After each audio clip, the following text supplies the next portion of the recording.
Hi guys, welcome back to the channel. This is Vorian from Paladin Journal, and welcome back to another video on the LVO reveals from last week. Now, in the part one video that I put out on Friday, we covered all the new units and new armies that are coming out for Warhammer 40,000, Age of Sigmar, and also the new stuff coming out and the returning stuff that was coming out for the old world with the High Elves. Now, in addition to all of those reveals, there were some other reveals for other systems, like for Heresy and some smaller things as well, like kill team type stuff or some individual things for upcoming books and whatnot. But one of the most interesting things that GW released at the same time was, you could say, it was a roadmap. Now, it's not a good roadmap like what we had in 2023 going into 2024, and certainly it was nothing like the absolute travesty that we got in August of last year for all the major systems, which didn't really tell us anything other than, oh, yeah, there are more releases planned for 2025, nothing in the next 4 months. So, anyways, let's dive straight into all of that. And we are going to tackle, first and foremost, Warm 40,000. Now, as you can see here, so the now section covers Eldari, Astra Militarum, and the Emperor's Children, which is, kind of like these are the things that are coming out in the next like 2 months. So that includes Astra Militarum, which the Codex is kind of sort of on pre-order right now. The special launch box, which is a Deathcore of Krieg theme, it's on pre-order at the moment. And the Eldari stuff, there are a whole bunch of models. There's Phoenix Lords that are getting new sculpts, like Fuegon and a bunch of others. And there's a new one like Lycus of the spiders and all of that stuff. It's a huge release. It's all getting going on pre-order this coming weekend, which I think is frankly amazing.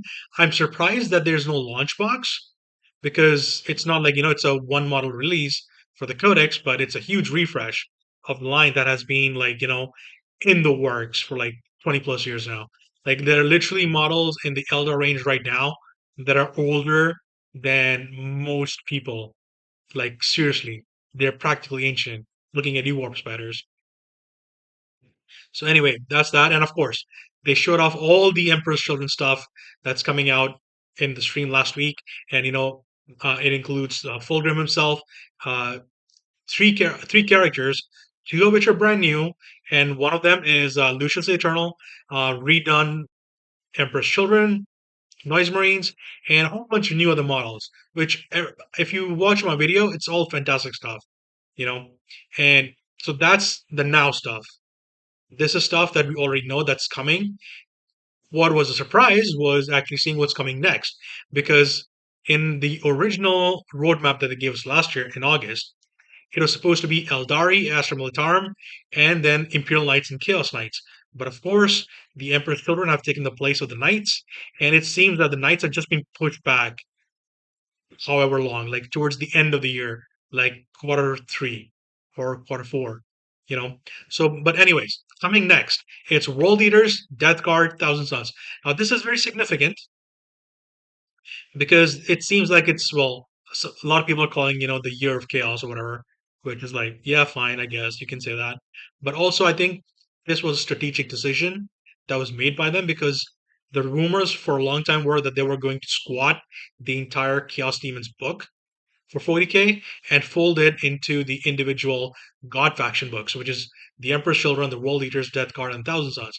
Now, during the stream last week, they said that the Emperor's Children Codex, it's going to include the Slaneshi demons. And, given some of the pictures that they shared, it seems like pretty much all of the ones in the book, they are getting transferred over. So we can reasonably expect the same thing to happen to all the other chaos demons with their respective god books. So the world eaters, they'll get the bloodthirsters and bloodletters and all the other corn demons. The death guard will get the plague bringers, the nurglings, and all the other nurgle demons like the great unclean one. And thousand sons, they'll get the keeper of secrets. No, not the keeper of secrets. I forget what the name of their greater demon is. But that thing will be in there, and all the the flamers of Zinch and all the other ones, Zangors. Well, Zangors are already there, I believe. But anyways, that's all gonna happen. Pretty much an entire fold in because for whatever reason they think that it's a book not worth supporting, which I disagree with because it had, despite the fact that it wasn't a good codex or index or army because the rules were kind of shit. And the only really good things were just the Nurgle demons and the Zinch demons. Everything else was kind of just like whatever. You know, they have decided to fold in. It's it's something that they've been doing on and off for a while now. They did it with the Death Watch last year with the Imperial Agents Codex, and that was a horrible thing that happened. Um, you know, that didn't turn out well at all for so many different reasons. But here it's going to be a very different kind of thing here because there's going to be a lot of support for those models and armies within their codex, and you can freely interchange, hopefully. So, that's what we're going to see. And it makes sense to push out the other three god books at the same time. So you kind of have, like a full proper slate for the entire faction, so to speak. So that's good. But what's the really key part is what's on the horizon. Now, these are four teaser images that they've showed us. The first one is Grey Knights. You can kind of tell, you can actually see it in the photo here, but if you go onto the article on Warhammer Community, um, you can blow it up and see the top or the sword thing that you see. It has a skull on top of it, and above that is some lettering. It's engraved stuff. That's a hallmark Grey Knight style. I've seen the artwork that it's part of, generally speaking. And yeah, I mean, that's Grey Knights, goes without saying. Then you have Salamanders, which is kind of weird. We'll come back to that. But, it's like, okay, why are salamanders there? It's the burning question that everybody seems to have. Then after that, you have this one axe, power axe, which looks a little weird, but actually, the distinctive style is for the Black Templars. So that confirms that, Black Templars are going to get a codex this year very soon. And of course, the final image that's given the brutal look of those weapons, it's Chaos Knights. And presumably, Chaos Knights, Imperial Knights, they'll go together. Doesn't really make sense to split them up because they're kind of that the weird army of really large models, and splitting those books up would kind of be weird because there's so many concurrent interactions and stuff that go on between those books, some similar units and whatnot. So that's the roadmap for 40K. So let's come back to the salamanders. Now there are rumors that another YouTuber has been sharing for a while that every codex chapter is getting a new unit, at least one new unit. We don't know more than that. He really hasn't gone into depth much beyond that as well. Like there are some rumors that he shared that it's really fantastical stuff, like a White Scars character on a jet bike, which I like as an idea, but it also really bothers me because we have Corsaro Khan, who used to have a bike in previous editions, and there was a generic model to represent him. But when they redid the Codex in the middle of 8th edition for Codex Space Marines, they bumped him up to a Primaris captain, and he lost his bike. And we didn't see um, Primaris bikers for several months after that, which was just so weird, right? And then apparently some kind of a Salamanders character. Now here it looks like it is going to be Primaris. Sorry, not Primaris. It's going to be a Gravis character, which I really dislike because I don't really love the Gravis aesthetic overall. The models are fine as they are. The rules are great. But model wise, I'm really not a big fan. If anything, that should have been a Terminator character for Salamanders. It makes the most sense for them to do that. And then there's something like the Iron Hands are getting like another Iron Father, possibly a named character from from the lore, like Cardon Stronos or something. But whatever that is, I think this is going to be one of the most exciting releases of this year. Not only because I am a huge Space Marine fan myself, as you can see from a lot of my videos, not only because, I have a White Scars army, not because I'm, building Badab or Salamanders this year and whatnot, but I think because that book really needs it. The Codex chapters, they really don't have much of an identity in this edition, whether that's rules or flavor. Like, if you're not Ultramarines, you kind of really suck. You know, the White Scars team detachment, it doesn't really work for them. They only have one character to make use of the special rules. And, the bikers, they got an update last month in the data slate, but, it's still been a really rough road that way. And salamanders, they have good characters, but you know, the second codex in eighth edition that was really good. The supplements were amazing; they had lots of flavor. But for some reason, whatever in ninth and now in 10th, GW has taken off all the flavor. I don't think they're going to return to the codex supplement model anymore because I think that puts way too much pressure on the release schedule to have like suddenly out of the blue have like 5 6 more extra books with extra rules and everything, and it's going to be reprinting a lot of new it's going to not a lot of new lore, but it's going to be reprinting a lot of the same information that we've had in the current codex, and then they would have to relaunch the current codex as well, which is how they did things back in 8th edition when last time they had they created this whole drama around it. I don't think they're going to repeat that. They're going to stick with okay, Codex Space Marines, and then the divergent chapters like the sorry, not Salamanders, like the Blood Angels, the Dark Angels, Space Wolves, the Death Watch, and the Black Templars. They get their own rules and stuff that build on Codex Space Marines. I think they're just going to stick to that. They're not going to add more books. That's going to be really bad, especially if things hold true and there's an 11.0 next year, which I think they will just redo all the rules, but a lot of people say that they won't. It'll just be like an updated 10th edition rule set, so more like 10.5 rather than a true 11th edition. But we'll see what happens.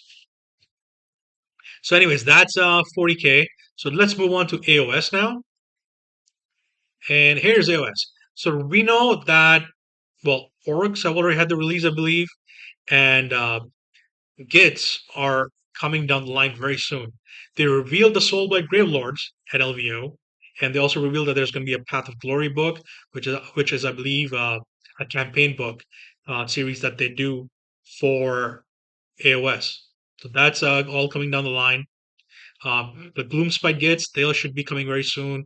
Soulblight should be like towards the end of February, if not early March. And then, the rest of spring should be taken up with the Idoneth and the Nighthawk, which is really exciting, I think, because I really like Idoneth as a faction. I think they're one of the coolest ranges that GW has ever done. Certainly one of the most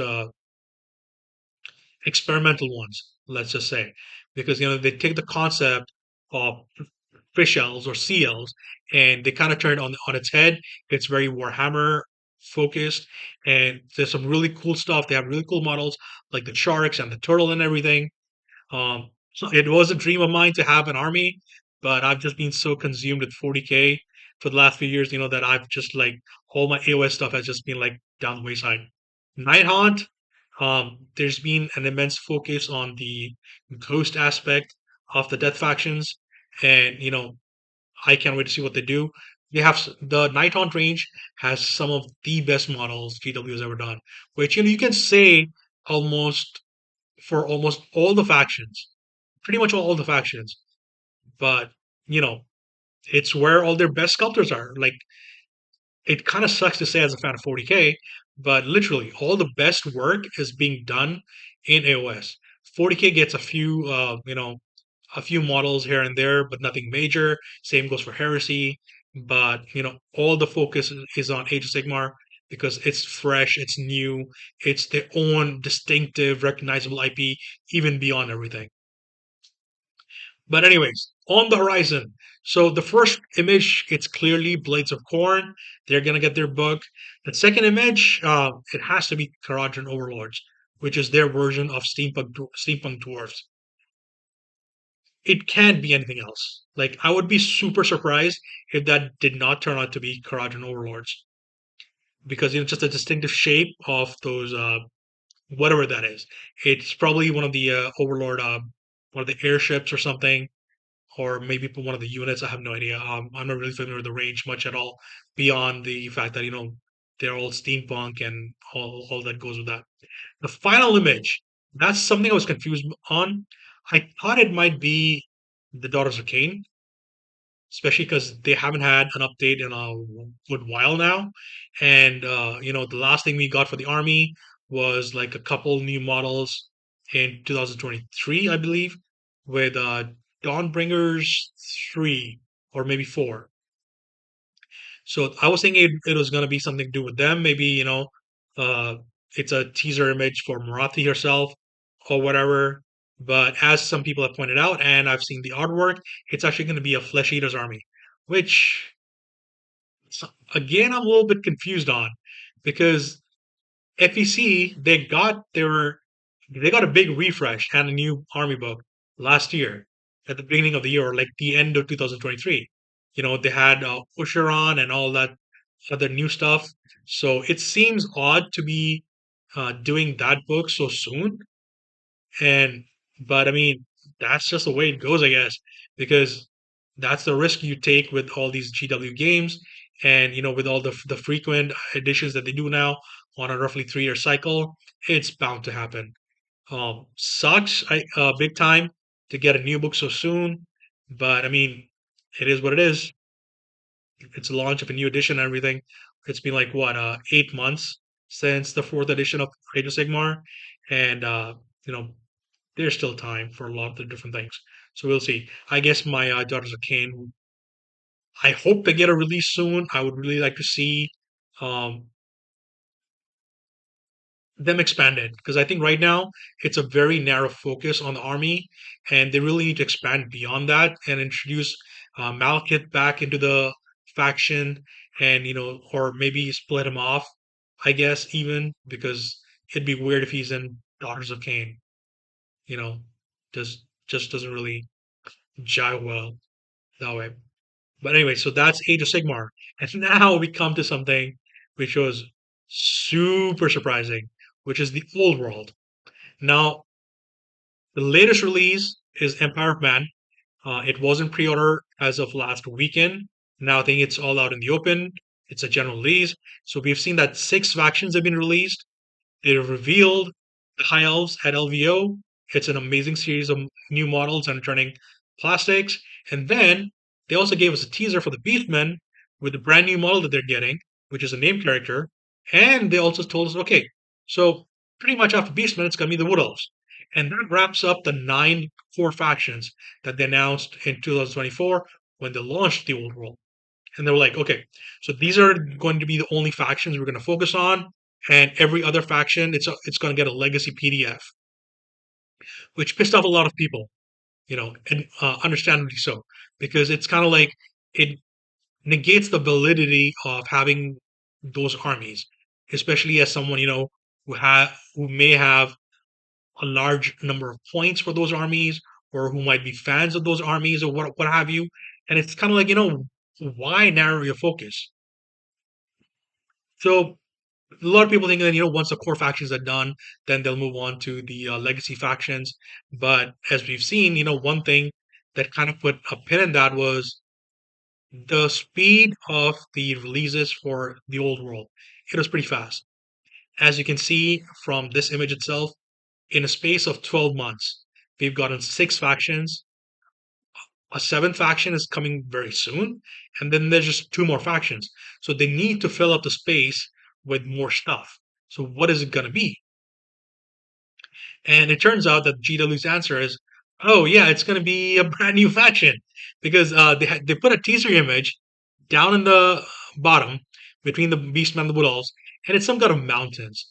And I have no idea what it could have been, but the internet sleuths, they figured it out in like, I don't know, 5 minutes tops. Reddit was like on fire with this. The image is taken from artwork that they shared like some years back for Cathay, and it's like it's a Cathay army, and it shows a bunch of different units and stuff. It's artwork. It's not representative of what the army will look like in game, but something that was probably done on spec, and it's like, oh, so this is what we are thinking of conceptually and everything. And back when the rumblings began for the old world, like 3 years back or whatever, it was like, oh, they're going to do Kislev, they're going to do Cathay, and who knows why they moved away from all of that. But it looks like they're both back on the sheet.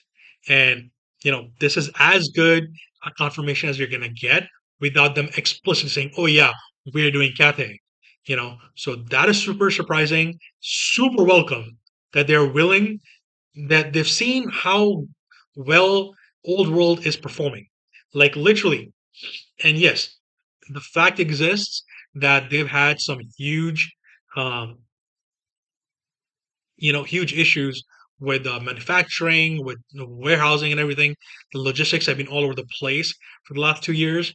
But regardless, Old World is selling like crazy.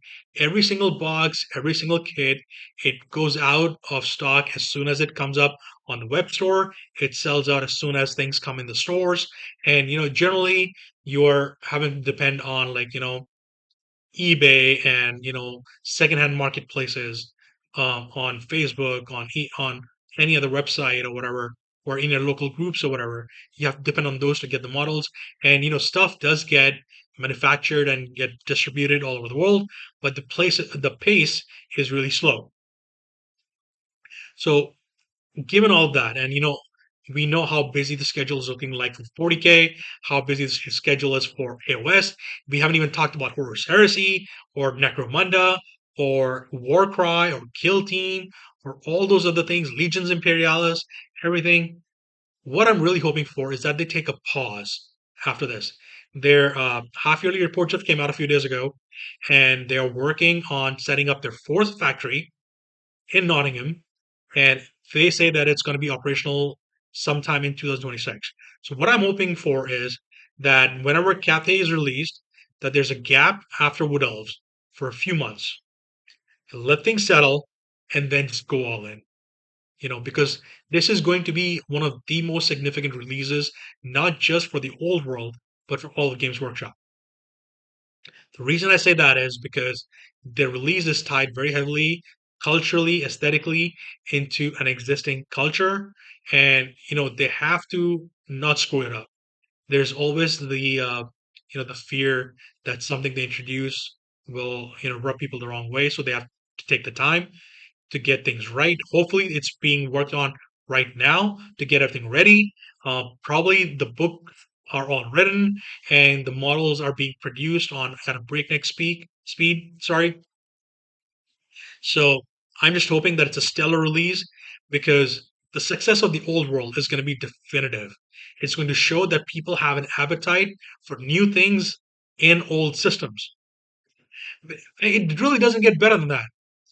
Yeah, people would love to see their legacy armies back.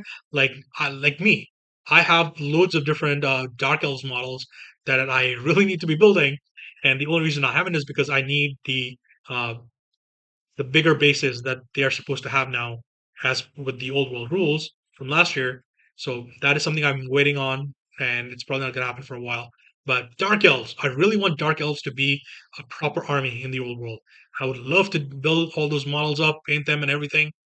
I have schemes in mind. I have, a rough list in mind as well, a couple of them. And I think it would be super exciting to get all those legacy armies back. But at the same time, if we can have the legacy armies, I think this is as good a placement for that, while, they take the time to work on those legacy armies for maybe, uh 1.5 edition of the old world. Cathay, it's been requested for ages and ages, even back during the days of Warhammer Fantasy Battles. Same goes for Kislev. And, I remember, I believe it was a 2012 Black Library Weekender in Nottingham. I believe that's what it was, or Black Library Live rather. And I remember asking, or maybe it wasn't me, but somebody else asked us. But the question was, are we ever going to go to the other places in the old world? Because they did around that same time, just before that, they did the Gotrek and Felix anthology, and there was a short story there with the two characters that was set in Araby, and there was so much hype for that. People were excited; they want to see more. Of course, a couple of years later, everything just died. Uh, you know. But regardless of that, people have an appetite for these things. They want to see these things come true. And if Old World is how we're going to get that, it's perfectly fine, man. It shows that GW is committed to this product and that they're going to support it till the cows come home and everything. And I hope it's a huge success for them. Nothing would please me more. I can wait on getting a legacy army for another like year or two. You know, just the hype for what this represents, and it has me over the moon. So, anyways, that's all to do with the roadmaps that they gave out. I still have a pending list of things to do for the LVO Reacts, which is go over the all the other models they showed off. And at this point, we're like 4 days out from that, 5 days out. I'm not sure I'm gonna do that because I'm mostly not excited pretty much for any of those things. I was with the stuff for 40K, Age of Sigmar, and the old world, but all that stuff, it's like it's whatever. I can't really, talk much about the Adeptus Mechanicus or the Mechanicum army releases for Horus Heresy. Can't really talk about the Death Guard because, it's Death Guard. They're stinkers, whatever. The Necromunda stuff was whatever. I have next to no interest in Necromunda, and that's because I am just not a fan of the kind of setting that it is. Some of the models are really great, like the Hellknight Enforcers and the Arbite stuff. The Enforcer, the Shock Troops or whatever they're called, um, and the Venator, which I'm definitely going to be using for my Elysian army. But yeah, beyond that, it's whatever. I mean, it's never really interested me. Don't see that changing, and so on and so forth. So it's like I can't if I can't talk about something enthusiastically at a reveal, I'd rather just skip that. So pretty much, I think this is going to be it for me for the LV Reacts. And thanks for sticking around so long. And I'll see you very soon. I'm going to be doing a video on my hobby goals for the year. It's kind of been percolating a bit too much, and I've just kind of like slacked on a few things. There was some real life stuff going on as well. So hopefully, I get it that out before Friday. So stay tuned for that, and I'll catch up with you guys soon. Bye. Cheers.